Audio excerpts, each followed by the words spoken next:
Hello everyone, once again welcome to the study.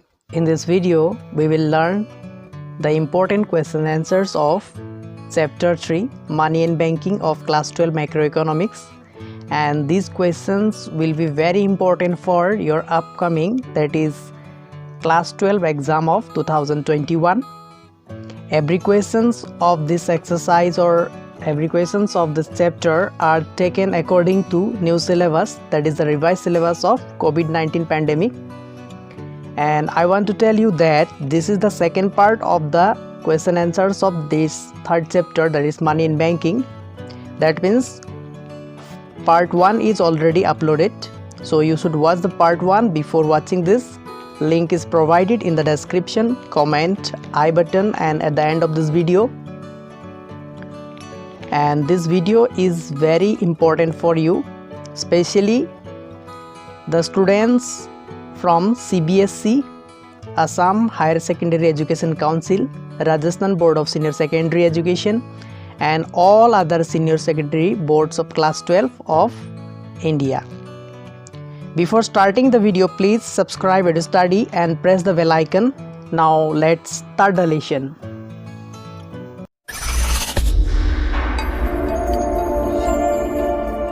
So in this part of the third chapter, we have included important short questions, and the first question here is the state the components of money supply, or what is included in money supply. So this is the important question, and this question you may see in your HS final exam or class 12 final exam in 2021. So you should be attentive here, and you may take the screenshot while writing the question answers. First of all, you should understand this. So let's come to the answer. Answer is here: the components of money supply are as follows. That means the components are here given. First component is the currency notes held by public. That means the amount of currency notes or the number of currency notes held by public, that is included in the money supply. And second one is the demand deposit of commercial banks. That means whatever the amount of deposits are with the commercial bank, that is also included in the money supply. So these are the two important components of the money supply. So these are very important. You should give importance to these questions. So let's come to the second question. Second question here is the define money supply. That means what is money supply? You have to define it. You have to give the definition. And the definition here given is that the total stock of money in circulation among the public at a particular point of time is called money supply. That means money supply means total stock of money in circulation. That means money should be in the circulation here. This will be the stock of money, but this stock of money will be in the circulation among the public at a particular point of time. That means time should be at a particular or a specific time should be there, and that is called the money supply. So third question, give the meaning of money. That means the definition of money. So definition of money here is: money is defined as a thing or object. That means money is a thing or object, and that is commonly accepted as a medium of exchange. That means money is a thing or object which is commonly accepted as a medium of exchange. That means all will accept this as a medium of exchange. So it is an intermediate good which is acceptable to both the parties, that is buyers and sellers. That means everybody will accept money, whether it is from the part of buyer or from the part of the seller. So I hope you have understood this. So let's come to the fourth question, and this is very important question here. In modern economics, people keep money in cash because of two motives. One of them is the transaction motive, and other is, that means what is the other motive of keeping money in the public, in the hands of public in the form of cash? So that is the speculative motive. So we have the two kinds of motives. One is the transaction motive, another is the speculative motives, and these are very important on the part of demand for money. So this is the important questions also, and this question you may check, these questions were asked in the previous year exams. So therefore I have taken these questions. So let's come to the question number 5. Question number 5 here is write the name of monetary authority who circulates paper currency in India. So monetary authority who circulates paper currency in India is the Reserve Bank of India. Question number 6, what is cash reserve ratio? So cash reserve ratio is the ratio of deposited money that a commercial bank has to keep with central bank is called cash reserve ratio.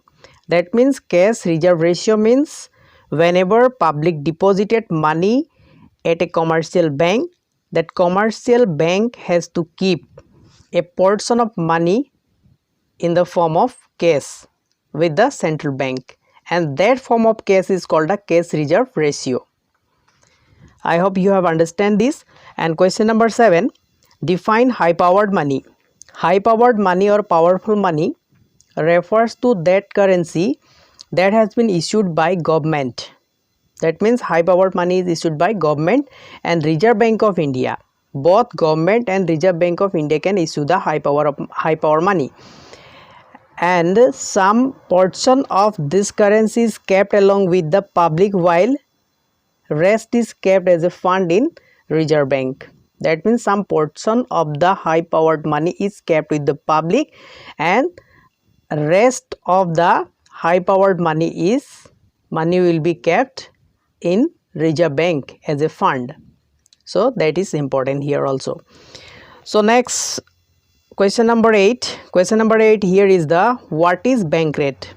Bank rate is the rate of interest which commercial banks borrow from central banks. That means whenever commercial banks has to borrow from a central bank to fulfill its day-to-day needs of cash, that time commercial banks must pay a rate of interest to the central bank, and that rate of interest is called a bank rate.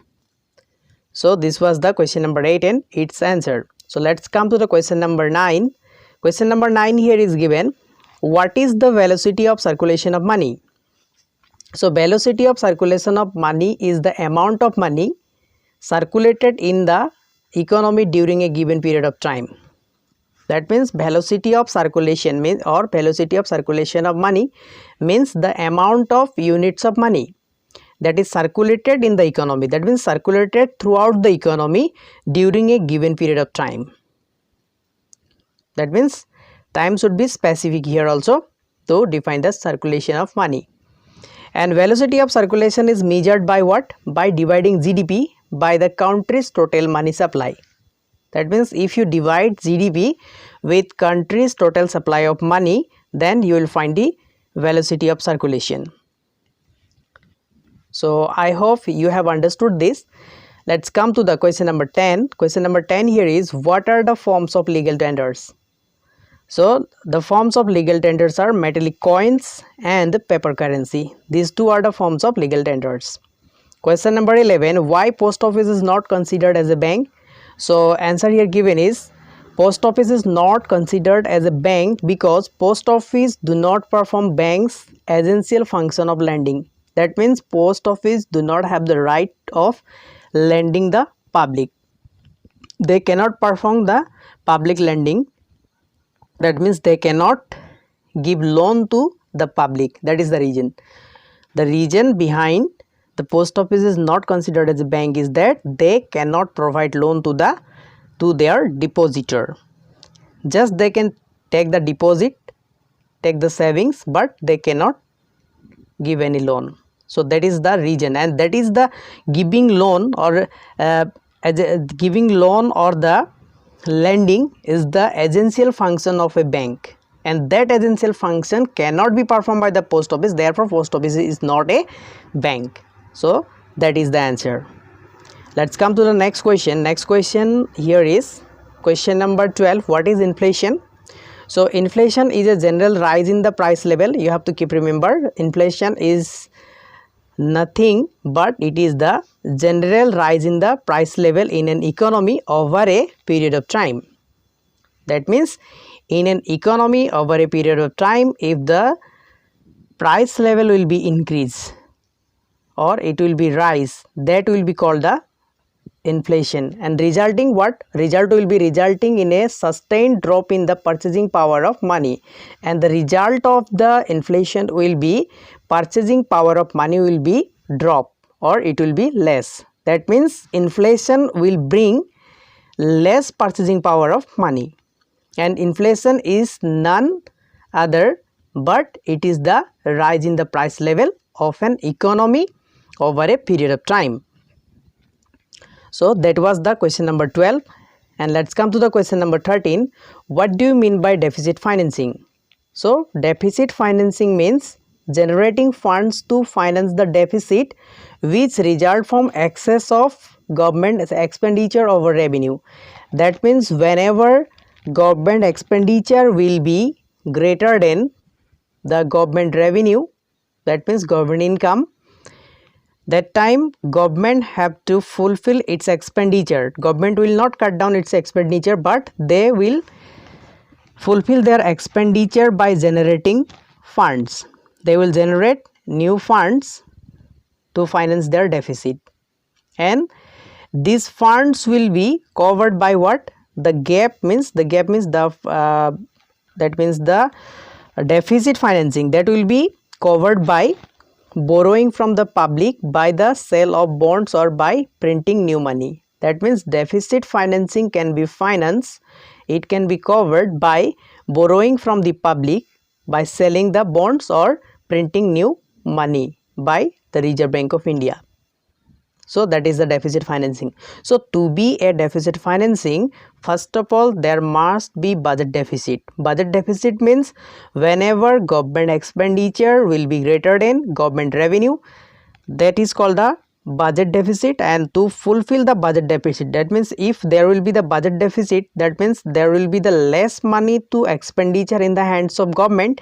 Government will not curtail its expenditure, but it will finance that deficit by lending from the public, by selling bonds or by printing new currency or new money. So that is called the deficit financing. Let's come to the question number 14. What are the difference between demand deposit and time deposit? The difference between demand deposit and time deposits are, first one is the demand deposits are payable on demand. That means at the demand of the depositors, the bank has to pay on demand deposits. But time deposits are payable on expiry of the specific period. But in case of time deposits, there will be specific period, that means maturity period will be there, and on that maturity period time deposit has to be pay, it should be paid. Okay, so that is the difference, first difference. Second difference is demand deposits carry less amount of interest than time deposit. That means time deposit will carry more amount of interest. And third one is the demand deposits are checkable. That means in case of demand deposits, you can withdraw money by placing a check in the counter of the commercial bank, but time deposits are not checkable. That means with the help of check you cannot withdraw money from your time deposits account. So these are the questions that are included in this part of video. I hope you have liked these questions, and these questions will be very helpful for your examination. And if you think so, then you should like the video, and thanks for watching.